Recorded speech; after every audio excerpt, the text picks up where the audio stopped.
Chapitre 5.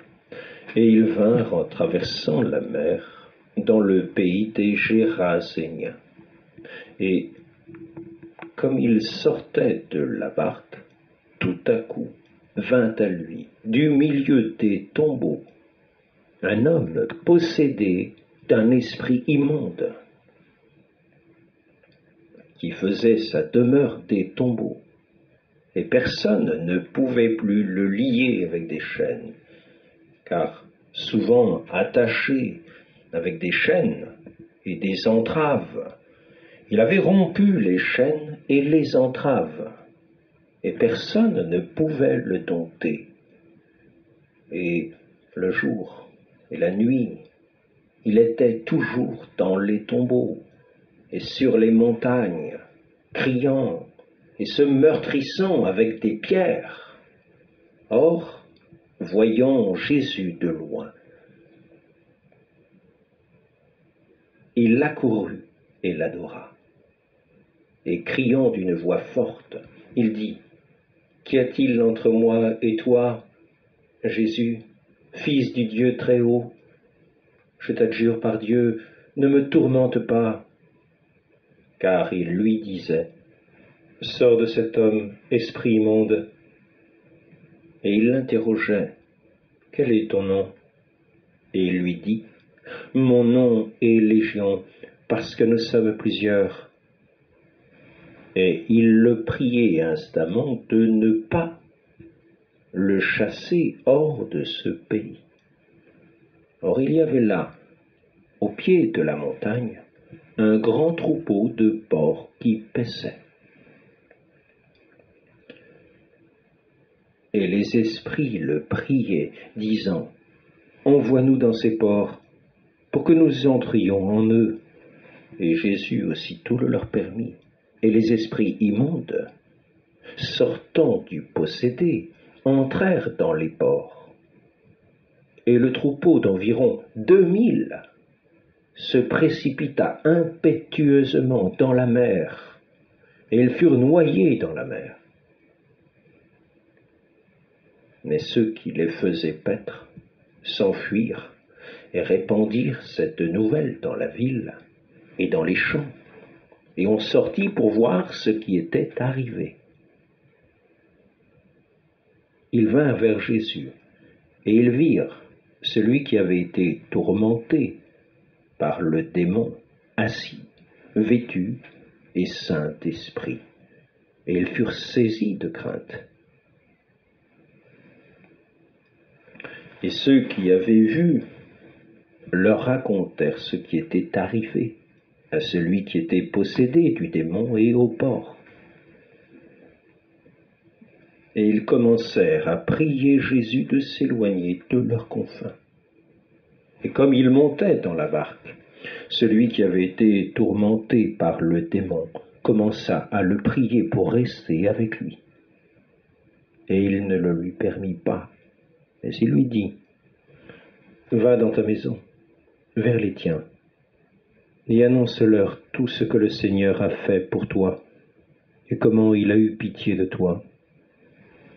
Et il s'en alla donc et commença à publier dans la Décapole tout ce que Jésus avait fait pour lui. Et tous étaient dans l'admiration. Jésus, ayant de nouveau traversé la mer dans la barque, une grande foule s'assembla autour de lui. Et il était près de la mer. Or, un des chefs de la synagogue, nommé Jaïr, vint et, en le voyant, se jeta à ses pieds.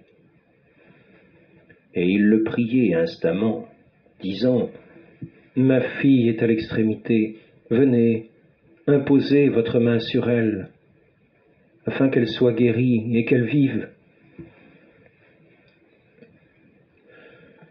Et il s'en alla avec lui, et une grande foule le suivait et le pressait. Et une femme qui avait un flux de sang depuis 12 ans, et avait beaucoup souffert de plusieurs médecins, et avait dépensé tout son bien, et n'en avait retiré aucun profit, mais se trouvait beaucoup plus mal, ayant entendu parler de Jésus, vint dans la foule par derrière et toucha son vêtement. Car elle disait, si seulement je touche son vêtement, je serai guéri. Et aussitôt, l'écoulement de sang fut séché, et elle sentit en son corps qu'elle était guérie de son mal. Et à l'instant, Jésus, connaissant en soi-même la vertu qui était sortie de lui, se tourna vers la foule et dit, « Qui a touché mes vêtements ?» Et ses disciples lui disaient, « Vous voyez la foule qui vous presse et vous demandez qui m'a touché ?» Et il regardait tout autour pour voir celle qui avait fait cela. Or la femme, craintive et tremblante, sachant ce qui s'était passé en elle, vint et se prosterna devant lui et lui dit toute la vérité. Mais il lui dit, « Ma fille, votre foi vous a sauvée, allez en paix et soyez guérie de votre mal. » Comme il parlait encore, on vint dire au chef de la synagogue, « Votre fille est morte, pourquoi fatiguer davantage le maître ?» Mais Jésus, entendant proférer cette parole, dit au chef de la synagogue, « Ne craignez point, croyez seulement. » Et il ne permit à personne de le suivre, si ce n'est à Pierre, Jacques, et à Jean, frère de Jacques. Et ils vinrent à la maison du chef de la synagogue, et il vit beaucoup de tumulte, et des gens qui pleuraient et poussaient de grands cris. Et étant entré, il leur dit, « Pourquoi vous troublez-vous et pleurez-vous? La jeune fille n'est pas morte, mais elle dort. » Et ils se riaient de lui. Mais lui, les ayant tous renvoyés, prit le père et la mère de la jeune fille, et ceux qui étaient avec lui, et entra dans le lieu où la jeune fille était couchée. Et prenant la main de la jeune fille, il lui dit, « Talika kumi », ce qui est ainsi interprété, « Jeune fille, je te le dis, lève-toi. »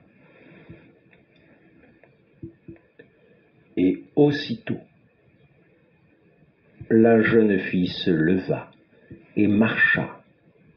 Or, elle avait 12 ans, et tous furent grandement frappés de stupeur. Et il leur commanda avec force que personne ne le sût, et il dit de lui donner à manger.